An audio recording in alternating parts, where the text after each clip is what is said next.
नमस्कार मित्रांनो, बैलगाडीची शर्यत जसं आपण म्हणतो की जगभरात पोचलेली आहे, पण काय काय जे नवीन तरुण बैलगाड्यात येतात आणि यश मिळवत असतात, तर अशा एका तरुणाला भेटूया आणि त्याच्या नजरेतून जाणूया की बैलगाडी शर्यत कशी आहे, कशा पद्धतीनं हा नाद चालू आहे. माझ्यासोबत असेच एक तरुण आहेत, बैल पळतोय, त्यांचा गुलालात राहतोय आणि विशेष म्हणजे पहिल्यांदाच नादात आहेत. नाव सांगा तुमचं. माझं नाव राहुल शामराव काळुंगे, माधवमट्टी. बरं, जसं सांगितलं प्रस्तावनेत की पहिल्यांदाच नादात, किती वर्ष झालं तुम्ही शिकरा घेतल्यापासून नादात म्हणायला हरकत नाही. 4 वर्ष झालं नादात. 4 वर्ष. मित्रांनो, या व्हिडिओला लाईक करा व सँडी आणि यादव बैलगाडा शर्यत या चॅनलला सबस्क्राईब करून जी घंटा दिसते ना तिथे क्लिक करा आणि त्यानंतर ऑलवर नक्की क्लिक करा आणि सगळ्यात पहिल्यांदा व्हिडिओ पहा. जसं तुम्ही नाव बी सांगितलं बैलाचं की शिखरा, कुठली आहे खरेदी शिखराची? हा पप्पूशेठ गुजले, तात्या गुजले, त्यांनी उत्तम भाऊ वाटेगाव त्यांच्यापासून घेतला होता. मग तिथून आपण घेतला त्यांच्याकडून. म्हणजे छोटी ओळख सांगितलं लक्षाच्या दावणीचं, लक्षाच्या धावणीचं. मोठ्या लक्षाच्या दावणीचं. काय काय कामगिरी राहिली या त्याची? सगळ्यात महत्वाचं म्हणजे ह्यानं नवीन म्हणजे जेवढी आदत वासरं आहेत चर्चेत आणणारा विषय म्हणलं तर आमच्या खानापूर तालुक्यातला शिखरा चर्चेत. कुठल्या वासरांची नावं घ्या, ती जी ह्याच्या बरोबर पळाली आणि आता मोठं नाव आहे असं कुठलं? आता आमच्या इथं तलवार म्हणून पळते, ते आदत वासरू आहे. त्याच्याबरोबर आपण 1 नंबर 2, 3 1 नंबर केले. त्याच्यानंतर आपला कटरेवाडींचा बब्या, आपण त्याच्याबरोबर राहिलो. तो आदत होता, हा दुसरा होता. त्याच्याबरोबर राहिला. त्याच एक आठवडाभरात त्याचा 32 लाख रुपये व्यवहार झाला. बर. तो उजेड काढायला कारणीभूत हा शिखरा. म्हणजे ते पप्पू शेठ त्यांच्या म्हणजे मुलाखतीत पण बोलले. त्यानंतर फोंडशिरचा एक बब्या आहे, त्याला 1 नंबर करून दिला. आमच्या इथं भुयाल म्हणून होता, त्याचा 1 नंबर करून दिला. आता हे किसना जो 11 लाख रुपयाला करार झाला मुंबईत लेंगरे मैदानात, आपण त्याला बाहेरनच 1 नंबर आम्ही गाडीने केला. तर म्हणजे अनेक आदत वासरांनी जो गुलाल मिळवून द्यायचे गुरु आपण म्हणू शिखर आहे. आणि जी ओपन मैदान होत्यात त्यात कुठं गुलाल आहेत त्याचे? पहिलं इथं लेंगरे म्हणून होतं, तिथं किसना बरोबर केलेलं आहे. परत मसूरचा शंभू आहे, अमरापूरला तिथं गुलाल झाले. बनपुरीला पहिलं गौतम भाईंचा पहिला मॅगी होता, त्याच्याबरोबर बनपुरीला केला आम्ही 2 नंबर बाहेरनं पळून, कडनी पळून केलता. भरपूर 1 नंबर आहे ते, बऱ्यापैकी 1-2 गुलालात असतो बऱ्यापैकी. आणि आत्ताच 1-2 दिवसापूर्वी जे बोरजावाडीचं मैदान झालं त्यामध्ये 1 नंबरचा मानकरी सचिन बरोबर पळाला. कसं नियोजन झालेलं सचिन बरोबर? नियोजन एक 2 आठवड्यापूर्वी आमच्यातला पुष्पराज आहे, त्याच्याबरोबर आमचा अक्षय म्हणून मित्र आहे, त्याने नियोजन केलं. मग अक्षयला म्हणलो की तेवढं डॉक्टरांना फोन लावायला लागते. मग अक्षयनी बल्ला डॉक्टरांना फोन केला. बल्ला डॉक्टर म्हणले बघूया कसं कसं काय. बघितलं व्हिडिओ वगैरे बघितलं. हा तर पळतो की मग तुम्हाला काय पायऱ्याची गरज आहे म्हणले. हा करूया नियोजन. अक्षयला सांगितलं हो म्हणून आणि पळलो. बर. आता 1 नंबर केलेला आहे आणि 2रा-3रा दिवस आहे, तर एखादा 1 नंबर केला तर किती दिवस आपण म्हणू ते फेम असतं किंवा पायऱ्याला अडचण येत नाही? 1 नंबर घेतल्यानंतरचे किती दिवस असं इम्प्रेशन असतं बैलगाड्यात? माझ्या मते 1 नंबर जरी केला, जसं की पेडगावात कोणीतरी सांगितलं होतं, आज जरी 1 नंबर केला तर उद्यापासून संघर्ष चालू आहे. बर. तर त्या पद्धतीने जर म्हणा गेलं तर लईत लई 2 ते 4 दिवस हवा. तिथनं पुढे माणूस विसरून जाते आणि परत नव्यानं परत बैलाला फोन लावा, परत नवीन पैरे करा. जी वरच्या लेवलला पळणार आहेत की नाही, बऱ्यापैकी ते त्यांच्यात पळतात असं मला दिसून येते. खालच्याला वर बऱ्यापैकी तरी नाहीत. म्हणजे प्रेक्षक वर्ग पण बघतं की 30 बैल एकमेकात पळतात, पण खालच्याला वरती नाही. बळा डॉक्टरांनी आपल्याला बैल दिला, त्यांचं म्हणजे आभार आहे. बर. आता शिखरा कुठनं पळतोय, उजवीनं डावीनं?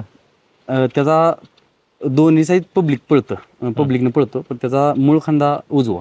बर. जसं मी प्रस्तावनेत सांगितलं की नवीन बैलगाडी मालक आहेत, पहिल्यांदा नादात आहेत, तर काय अडचणी येते तो, कारण काय तरुण असतो आपण, कोणाला तरी बघून ह्या नादात येतो आणि सगळंच नवीन असतं. सांगितलं 4 वर्ष, पण मागं कोण नसतं मार्गदर्शन करा, असं कर तसं कर. काय अनुभव आहे नवीन बैलगाडी मालक म्हणून? अनुभव म्हणजे काय, ह्या नादात एवढं लक्षात आलं की ह्या नादात फसवागिरी जास्त चालते. बरं. देऊ की हं. 2 मैदान नियोजन झाले, शेट आपलाच बैल आहे की. एकाला तर मी असं बोललो की आपलाच बैल आहे, वर्ष झालं जोट्यात देतोय, असं का? आपलाच बैल आहे ना, मग वर्ष झालं का जोट्यात देतोय? लगा नाही तर नाही म्हणा, फक्त फसवू नका.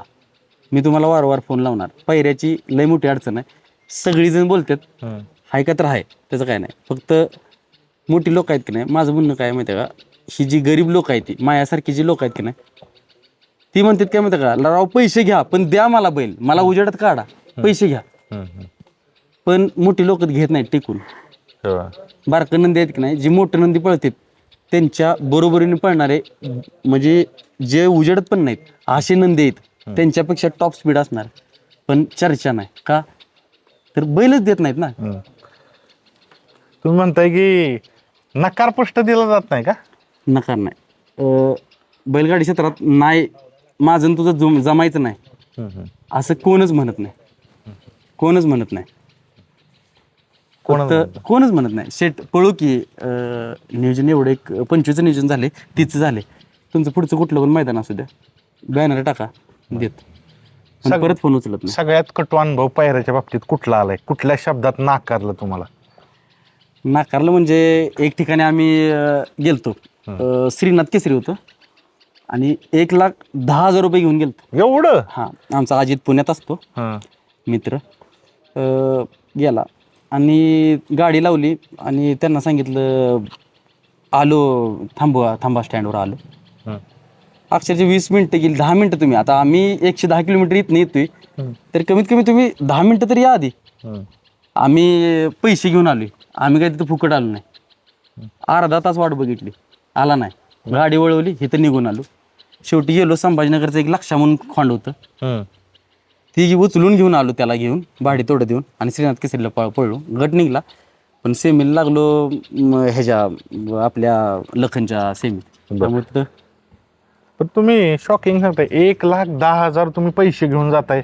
एवढी कसली क्रेज? मी काही करून तुम्हाला राहायचे, गुलालात नावात यायचे, हे एवढं पैसे देणं कितपत योग्य आहे तुम्हाला वाटतंय?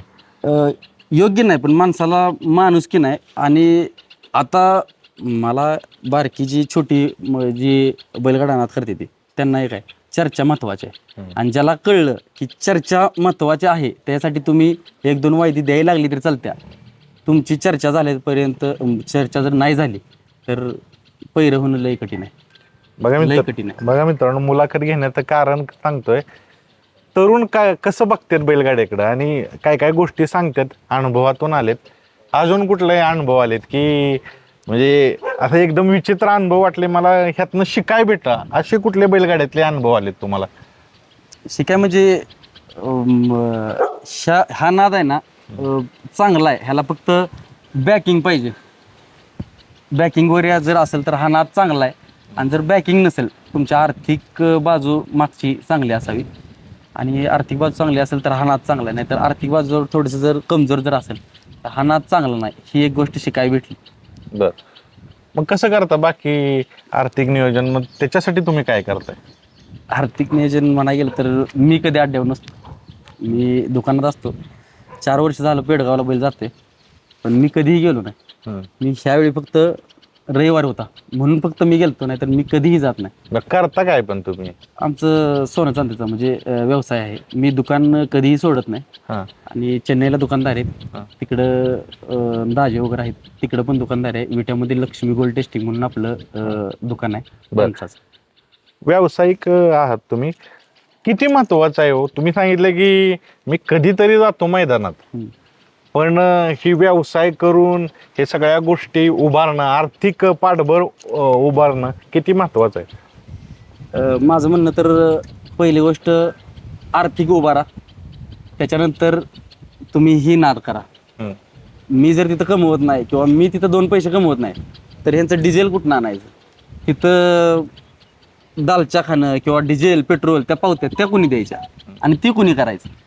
मला फक्त एवढं सांगायचं आहे की पहिलं आर्थिक बाजू योग्य केली पाहिजे, चांगली केली पाहिजे, भक्कम केली पाहिजे आणि त्याच्यानंतर ह्या नादात उतरलं पाहिजे.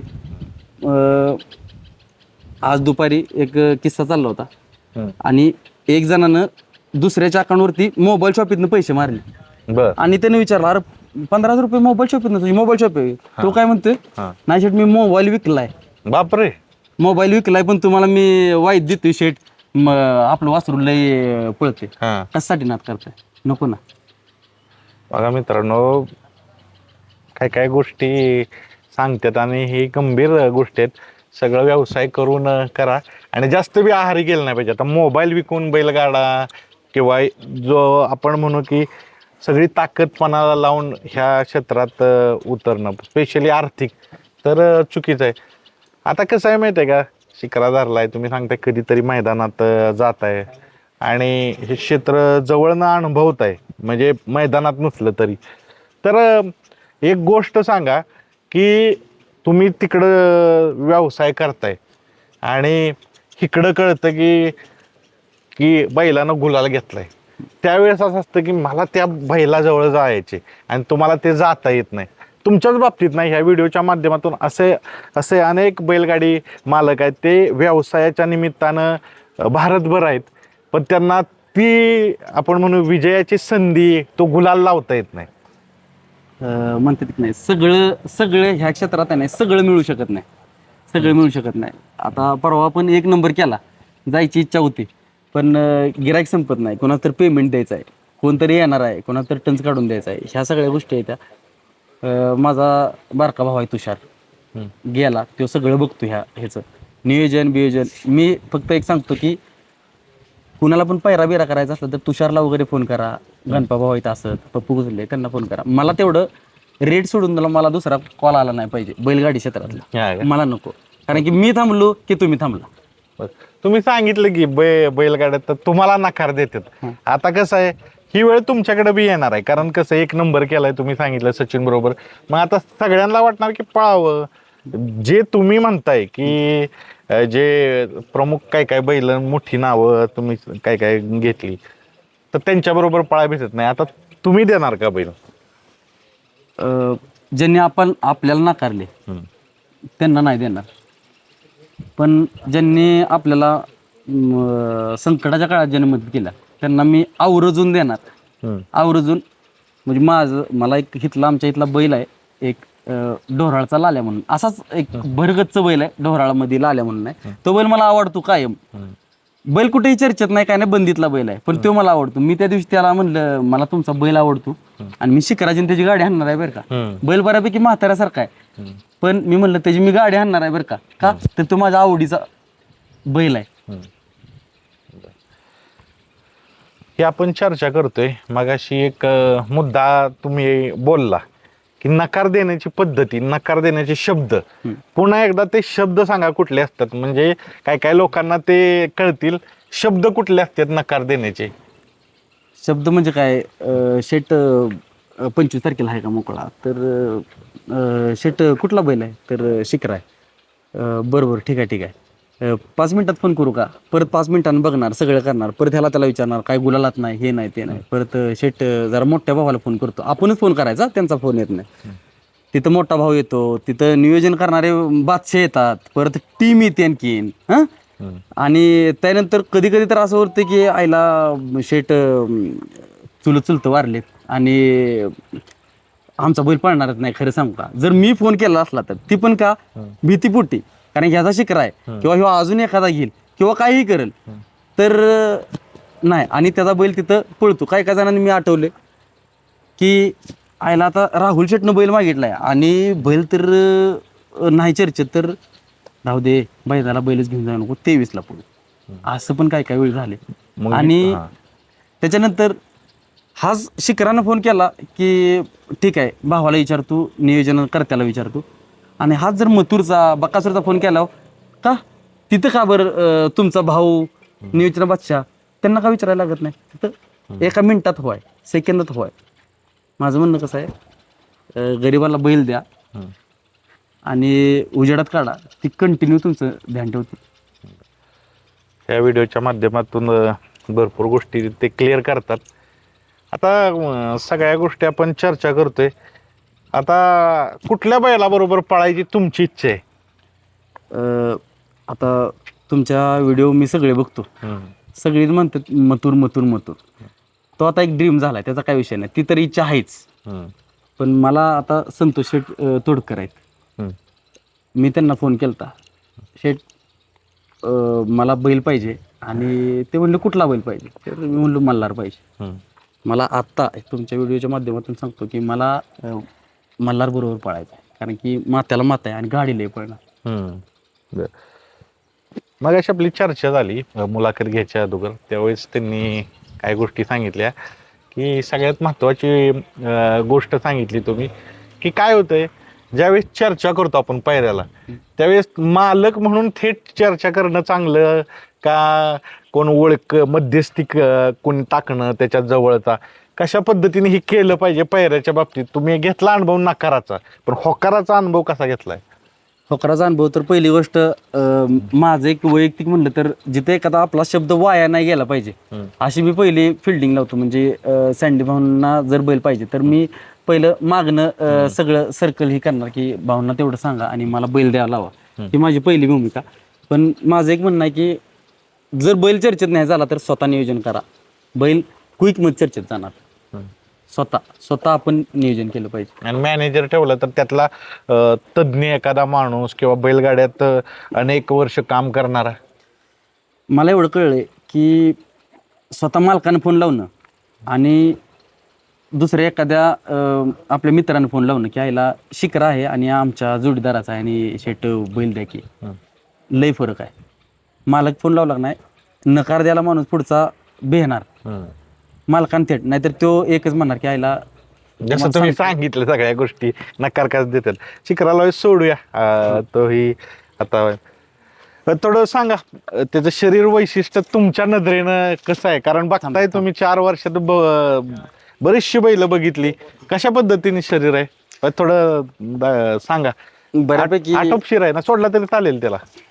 आटोपशीर आहे ना शरीर, थोडं शरीर आटोपशीर आहे आणि बैलाचं म्हणजे सोडलं तरी चालेल. हा जेवढं एज वाटतो हा तेवढं एज नाही बैलाचं. हा बैल बऱ्यापैकी मला आता कमेंट म्हणजे बैल माहित नव्हता पण आता लक्षात आलं की कमेंट येतात तिथं, तुमचा बैल चिमण्यासारखा दिसतोय, चिमण्यासारखा दिसतोय.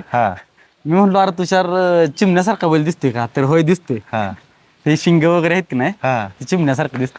दाताला कसा आता? सायदात ते बैल, साईदाते. सायदात ते. बघा चला पाऊस बी यायला लागलाय. बैलगाडा शर्यत म्हणजे काय? बैलगाडा शर्यत म्हणजे काय, जर तुम्हाला तुमच्याकडे पैसे किती आहेत हे माणूस बघत नाही. तुम्हाला जर कोण आहे हा राहुल शेट कोण आहे किंवा सँडीभाऊ कोण आहे हे जर तुम्हाला जाणून घ्यायचं असलं तर तुम्हाला मीडिया पाहिजे. मीडिया एक काळाची गरज झाल्या बैलांसाठी किंवा सगळ्यासाठी.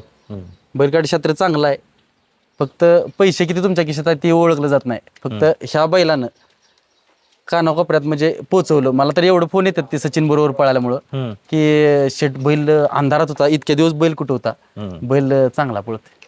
बघा मित्रांनो, आत्ता 2 दिवसापूर्वीच 1 नंबर केलेला शिकरा त्यांनी सांगितलं की या ठिकाणी सगळ्या गोष्टी सिद्ध कराव्या लागतात. बैलगाड्यामुळं नाव होतं. आणि सगळ्यात मोठी गोष्ट आहे की प्रयत्नात राहणं आणि प्रयत्न यशस्वी होतात. आता आपण मुलाखत घेतली, सगळ्या पाऊस येतोय त्यामुळे थोडा अल्पविराम देऊया मुलाखतीला. किती जण आहेत टीम मध्ये? टीम मध्ये तसे एक 8-10 जण आहेत की. 8 जण आहे. बर, बऱ्याचशा लोकांना माहित नाही बरं का, अल्पविराम म्हणतोय पाऊस येतोय, पण आपण घेऊया शेवटाकडे जाऊया. आता ही टीम असते तर टीमला काय द्यावं लागतं, पैशाच्या रूपात कशी मदत करावी लागते? कारण प्रत्येक जण आपलं घर दार व्यवसाय सोडून येतो. ते बऱ्यापैकी काय होतं आपल्याकडं म्हणजे माझ्या टीमवर्क मध्ये तरी बऱ्यापैकी पैशाचा विषय कुणाकडे नाही बऱ्यापैकी. म्हणजे पैसे म्हणून असा काय विषय नाही.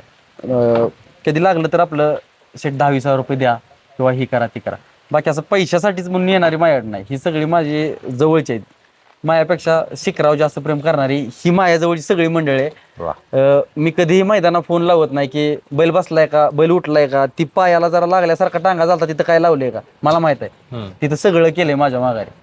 जीव द्यायला लागतो. पप्पू शेट गुजले ती त्याचं कायम टांग्यावर ध्यान असतं. हे बैल बैल बैल, ती बघ ही बघ ती बघ, ही त्याचं एक चर्चा असते. ती आतनं हुळहुळ पाहिजे. आणि तो माझा लय जवळचा जोडीदार आहे. आणि त्यात ती हुळहुळ असते. टांगा बैलावा आहे का वासरावा आहे किंवा काय, ही मागणं तो स्वतः बघतो सगळ्या गोष्टी. मग अशी उल्लेख झाला टीमचा, तर ही सगळी टीम आहे शिखराची, सहकार्य आहेत. तुम्ही काय करता? आपली शेती व्यवसाय आपला. हा, आणि शिखराबरोबर काय करता? शिखरावर आपण असतो, या बैल गेला अड्ड्याला आपण संग असतो कायम. त्याचं मॅनेजमेंट सगळं आपल्याकडे असते. मॅनेजमेंट महत्वाचा विषय आहे. आणि आता ही मॅनेजमेंट करताना तुम्ही इथलंच आहे का प्रॉपर? नाही, माझं गाव रेवणगाव. बरं, हिथनं किती लांब? इथनं 15 किलोमीटर आहे इथनं गाव. मग कसं काय तुम्ही इथं शिखरासाठी काय येत आहे? जीव आहे बैल आपला हा. पहिल्यापासून. बैल गेला अड्ड्याला की आपल्याला घरात दम निघत नाही. त्यामुळं सगळं. आणि रावजीत पण फोन येतो, अड्डा झालाय नियोजन. तिथं मॅनेजमेंट आपली पोर गँग आहे, सगळी टीम आपली. किती लोकांचे? ती 10-12 लोकांची टीम आहे सगळी आपली. हा. तुम्ही म्हणला की जीव आहे, पण घरची काय म्हणत नाही तो सगळा पूर्ण दिवस वाया जातो ना बैलगाड्यात? घरच्यांचा काही विरोध नाही आपल्याला. काय का आपण दुसऱ्याकडे रोज अड्ड्यावर जात नाही. आपला बैल पाळ असेल तर अड्ड्यावर जायचं. आता मी बघितलं तर थोडा ॲग्रेसिव्ह वाटतोय शिखरा पागंदी माराय वगैरे, तर ॲग्रेसिव्ह असल्यामुळं मनुष्यबळ ज्यादा लागणार ना. ॲग्रेसिव्ह असं नाही तो. तुम्ही जर आता धरून येला तरी एक कासरे जाणार तो. मैदानात शांत. हा, मैदानात शांतपण आहे. दमवी म्हणून असं अजिबात. टीम मेंबर आहेत म्हणून महत्वाचा प्रश्न, ह्याची पळण्याची शैली कशी आहे? खालनच स्पीड आहे का सीमारेषा ज्या वेळेस असते तोंडाला ज्यादा स्पीड आहे? दमवय पण आपला बैल हे काय करत नाही सुटताना पण. आणि खालनं वरपर्यंत एकच स्पीड आहे त्याला. एकच स्पीड आहे. हा, असं काय नाही की खाली मध्ये कमी पळतो पुढे कमी, तसं काय नाही. 900-1000 फूट किती जर पल्ला असला तरी तेवढाच बैल पळणार, खालनं जातो तेवढाच. बर, आगामी काळात मोठी मैदानं येणार आहेत, म्हणजे हिंदकेसरी सारखी मैदानं, माळशिरस सारखी अशी मैदानं येणार आहेत. जसं सांगितलं पायऱ्याविषयी बी भरपूर चर्चा झाली, तर आता सज्ज आहे म्हणायचं शिखर. जे आपण प्रयत्न सोडायचा नाही. प्रयत्न सोडायचा नाही. काय हार होईल जीत होईल पण आपण प्रयत्न सोडायचा नाही. काय काय घडलं नाही घडलं, आपण प्रयत्न करत राहायचं. नशीब असेल आपलं तेव्हा बैल पण आपला काही कमी पडत नाही. नियोजनावर पण राहते सगळं. आता चाललंय बघू करायचं नियोजन 30 तारखेचं चांगलं. बघा मित्रांनो, ह्यांनी सांगितलं की हार जीत चालूच राहते, नियोजन चालू आहेत. तर अशा पद्धतीनं शिखराचं नियोजन चालू आहे आणि आगामी जी मैदानं होणार आहेत त्यासाठी सज्ज आहे शिखरा.